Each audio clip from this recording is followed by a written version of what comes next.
Hello, K5 here. Just going to introduce to you today the Tiger 1 as part of something new I want to put on my channel. I want to show some tanks and some armoured vehicles and bits and bobs that I've been building over the years. And I'm going to start today with this, the Tiger 1. Much vaunted 88mm gun, feared greatly by the Allies as they landed on D-Day. They tried long and hard to stop these vehicles reaching the front line and forming any kind of effective defence. This particular vehicle from the 101st Panzerabteilung SS Division Leibstandarte was part of a 25 tank setup. Out of 45 Tigers, only 25 managed to get to the front line. This particular vehicle from the 3rd company, well, the 3rd platoon of the 3rd company, first vehicle, it's piloted and commanded by SS Junker Erwin Achbach, and was actually knocked out on the 28th of June 1944 during the Allied carpet bombing raid that took out the entire Panzer Lehr division. As you can see, the tank is painted up in quite a garish paint scheme, and many of you would probably argue that the Germans dressed their tanks in grey. Well, they did up until 1942, when the grey paint ran out. The reason for this colour scheme was that during that time, during the 1941-42 period, Erwin Rommel was doing rather well in North Africa, and quite a lot of this yellow paint was made up for the tanks that were fighting out there. But as things turned out, the Germans got pulled out of North Africa.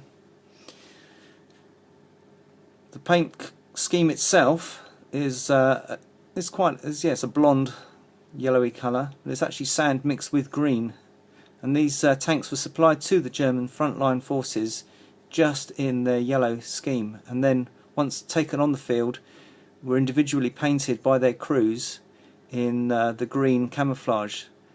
The red camouflage colour that you can see there was also added, and was actually a mixture of oil, grease, green paint and yellow paint all mixed together to form this other shade of red. It was either applied roughly with paint brushes, spray guns, or whatever they could get their hands on at the time to paint the vehicle.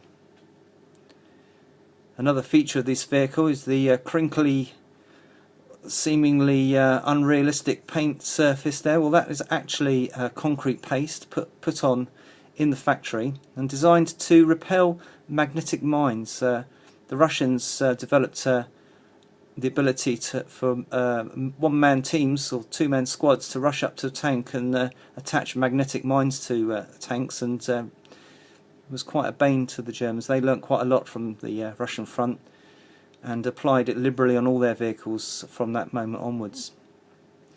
As you can see up there on the turret is a little hatch there. That's a hatch for loading and unloading, usually unloading the crew in an emergency and loading up ammunition during a quiet lull in the battle.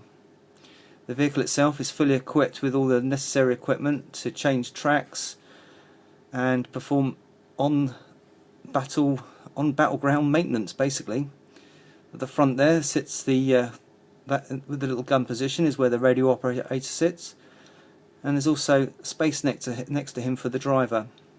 The turret contains the commander, the gun aimer, and the loader.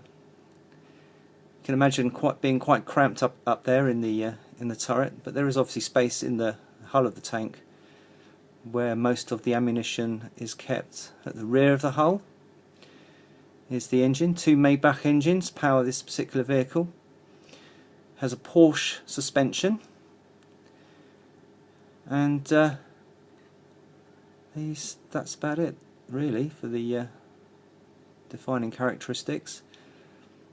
The track that's carried on this vehicle has 2 purposes. One purpose is obviously to change tracks during an emergency on the field.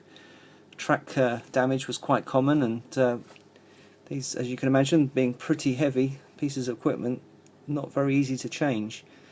And the other reason for carrying tracks around on your turret and also on the front of the tank is extra protection for the crew inside.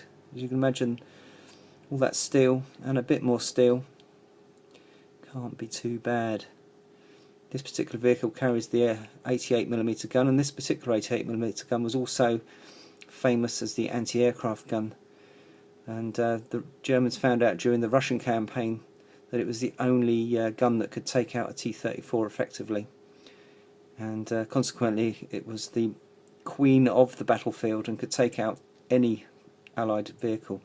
The only Allied vehicle that could take out a Tiger was the Sherman Firefly, and the Sherman Firefly was in very short supply, and only 1 in 10 tanks on the battlefield of the D-Day landings was a Sherman Firefly.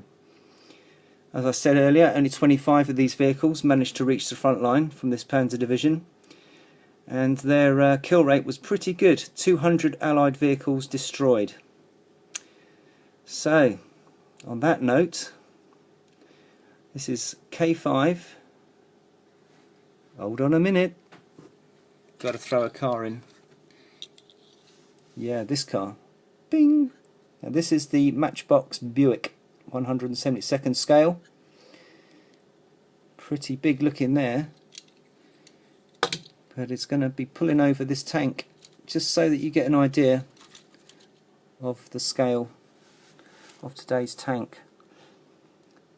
So anyway, this is K5 saying ta-ta for now, and if you do go round driving a tank anywhere, just make sure that you do it in a non-built up area.